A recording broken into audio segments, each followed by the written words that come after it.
ស្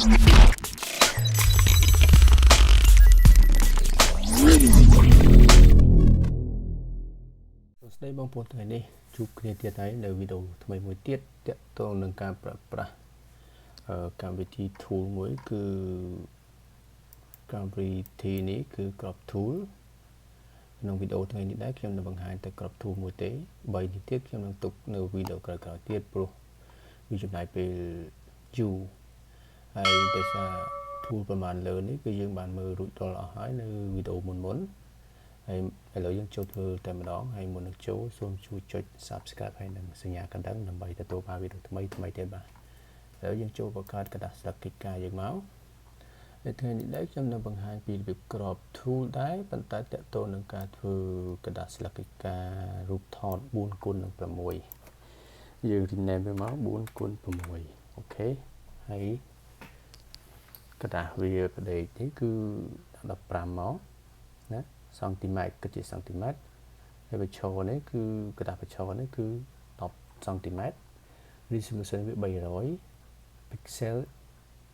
per inch ចឹងមកណាអូខេយើង create នៅពេលនេះយើងបានប៉ុណ្ណេះហើយយើងចូលធម្មតាយើងធ្វើការចូលរូបភាពយើងបាទអូខេយើង select មកតើឥឡូវខ្ញុំសាកនឹងយករូបភាពមួយនេះអូខេហើយខ្ញុំនឹងចូលទៅ crop tool តែម្ដងហើយដំបូងឡើយដែលយើងកដាស់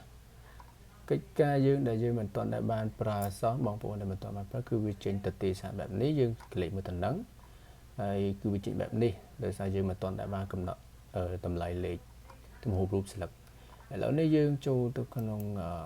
នឹងមកដើម្បីកំណត់តម្លៃលេខបានយើងចូលកន្លែងនេះមកដែរបាទណាចូលកន្លែងហ្នឹងមកហើយយើងធ្វើគឺបើមិនអញ្ចឹងទេយើងអាចនឹងចូលតា new crop preset ចឹងមកណាហើយយើងដាក់ឈ្មោះវាចឹងមកហើយបើមិនអញ្ចឹងទេធម្មតាវានៅធម្មតាបើមកគឺប៉ុណ្ណេះអញ្ចឹងយើងកំណត់តម្លៃលេខទុនយើងមក 3.4 cm ហើយនេះ 4.4 cm ណាហើយទឹកប៉ុណ្ណឹងមក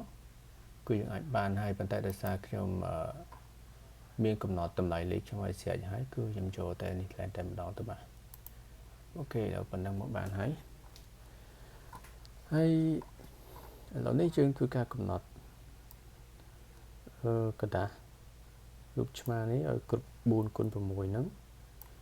យើងធ្វើក្របប៉ុណ្ណេះបន្ថែម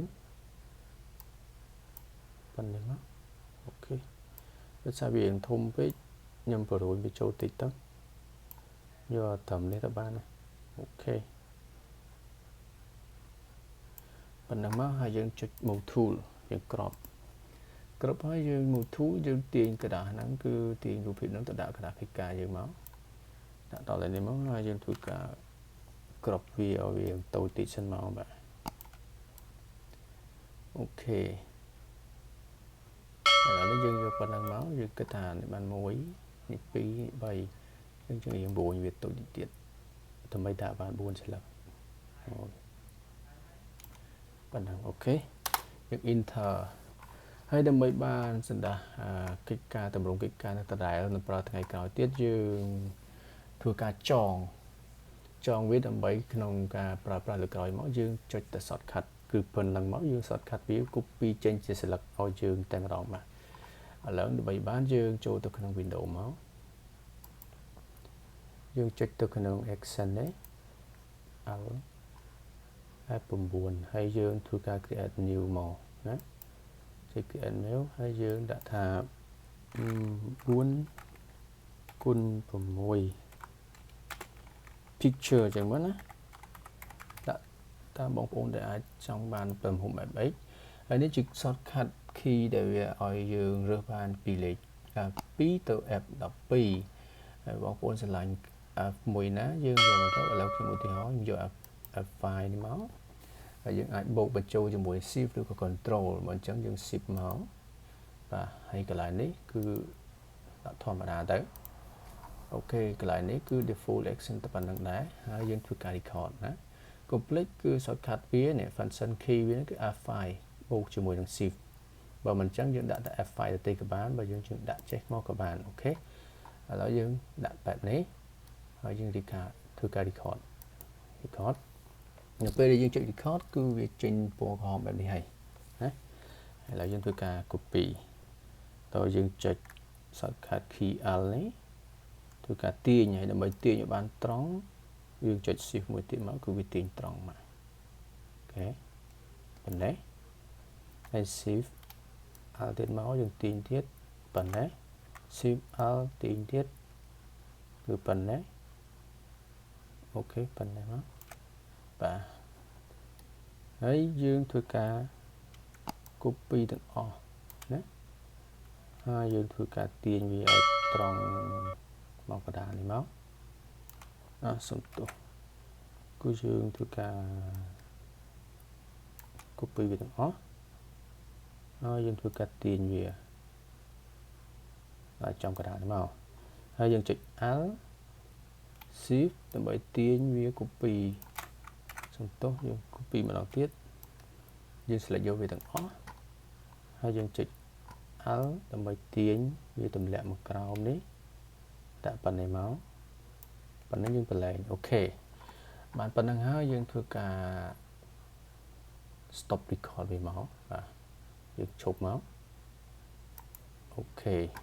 យើង stop ប៉ុណ្ណឹងហើយឥឡូវនេះយើងទៅធ្វើ test ជាមួយនឹងរូបហ្នឹងតើយើងយកទាញតាមបែប shortcut ហ្នឹងបានដោយរបៀបណាអញ្ចឹងយើងចុចចូលទៅក្នុងក្រដាសកិច្ចការថ្មីយើងនេះបង្កើតហើយខ្ញុំអត់បង្កើតអីទៀតទេចុចចូលទៅមកហើយយើងទៅយករូបភាពថ្មីមកណាខ្ញុំយកលោកឆ្មាលោកកណ្ដោនេះតែម្ដងហើយយើងជួយក្របមកហើយកន្លែងនេះយើងហើយស្រេចហើយនេះគឺមានអស់ហើយប៉ុន្តែយើងធ្វើការកែតម្រង់វាតិចតួចមកប៉ុណ្ណេះមកបាទហើយយើងក្របយើង move ទៅដាក់ស្លាកកិច្ចការថ្មីរបស់យើងនេះបាទហើយដាក់បែបនេះមកយើង control T មកហើយយើងធ្វើការពង្រួមវាឲ្យតូចអូខេតូចតិចទៀតមកប៉ុណ្ណឹងបានហើយយើង enter មួយអូខេហើយឥឡូវនេះយើងធ្វើការកំណត់ជាមួយនឹង shortcut របស់យើងគឺមិញយើងដាក់ shift ហើយនឹង F5 ចុចមកគឺវាចេញមកបែបរញ៉ៃតែម្ដងដោយសារអីដោយសារយើងមិញនេះយើងធ្វើការទាញអត់បានល្អឥឡូវនេះយើងធ្វើការម្ដងទៀតដោយយើងធ្វើការ record សារថ្មីបាទយើងធ្វើការទាញមិញគឺអត់បានល្អគឺវាថាក៏ទៅវាអត់ល្អឥឡូវយើងលុបវាចោលហើយវីដេអូក្រោយនេះគឺយើងធ្វើឲ្យវាស្អាតបន្តិចហើយđâyបានជាវាមិនស្អាតអូខេកន្លែងនេះយើង control សពីវិញមកបាទប៉ុណ្ណេះមកណាម្ដងទៀតណា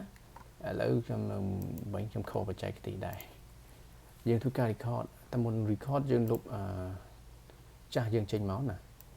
អូខេយើងលុបវាចេញថ្មីហើយយើងធ្វើការបង្កើតថ្មីហើយយើងដាក់4គុណនឹង6មកហើយអានេះយើងធម្មតា function key យើងគេដាក់ F5 មកមិនបាច់ shift អីទៀតទេហើយអានេះយើងមិនបាច់ទេហើយយើងធ្វើការ record ណា record នៅពេលនេះយើងធ្វើឲ្យស្រួលយើងចុច Alt ដើម្បីធ្វើការទាញឲ្យត្រង់បងប្អូនទាញមកគឺបែបនេះលែង Alt ទៀត copy ទៀតមកអូខេ Alt Shift copy ទាញមកបាទហើយយើងធ្វើការ select យកទាំងអស់ណាទៅចុច Shift បាទបែបនេះនៅពេលយើង select អស់ចឹងទៅយើងមើល layer នេះគឺវា select អស់ហើយយើងចុច Alt ណាដើម្បីធ្វើការទាញ Shift មកដើម្បីឲ្យវាធ្លាក់មកត្រង់គឺបែបនេះហើយយើងបន្លែងមកគឺប៉ុណ្្នឹងជាការស្រេចហើយបន្ទាប់មកគឺយើងធ្វើការចុច stop record ទៀតមកអូខេហើយយើងទៅបង្កើតក្រដាសកិច្ចការម្ដងទៀត nhưng tại mình chọn cho này về du rồi cho này du đã tại vì sao cho mà cắt kho là dương check create máu dương chu tôi không phá bạc open dương rút phép cái đào thằng mình dần cho nó máu dương tôi cắt crop rút phép sát thằng mày rồi rút ní dương tổ trái dương cho thò mà đạp phần này máu này phần đằng máu dương check move tool crop chung một tool dương tiên đã cái đà cái ca dương bánh mảnh cười đấy dương đã cho máu dương tôi control key để check shift máu dương cùng luôn về tổ tịch máu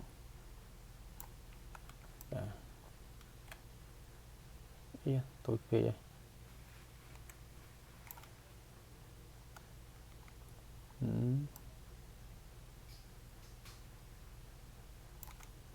bản năng mà một đưa đó lục chưa cái đảo nó bản năng ok dương thay cho bản năng chắc này dương enter máu hai dương thôi cả check shortcut khi bây giờ mình nó cứ dương ta F5 tế thì mình shift tế chẳng dương thôi cả check từ ta bị check mộtแบบnào F5 cứแบบnày cứ bà là nó dương động là chính xác cứ nhé về trên mong tùm đồng bạn nước cứ sẵn đời mình chạm bài tập bộ cứ dương thôi cả tiền copy và đồng mùi dẫn đây nó ppp cái nói thiệt máu cứ dương mình bài chạm bài copy đội tùm đồng lục thọ này mùi tế cứ dương thôi hai mà xá cứ dương tròn chìa action bên đường máu nó về cái đó dương cả tiền để rút phép cả crop rút phép bạn đi cứ rút phép bạn đi giờ crop háo dương tiền cho cả cái ca dương đặt tùm đồng phần đăng máu hai dương thôi cả shortcut khi dương F5 đang đại dương cho nó còn này mình nắng cứ dương thôi cả máu cứ vì lượt là ha mua cái ca và dương bàn lươn chừng một và cứ bị bẹp này hay cái nông median mùi đáy kim xong mình chọt trong này đáy cứ cái này là tàu prap tiệt đấy còn cả thứ rút thọn 4 con vào mùi này bà hoặc con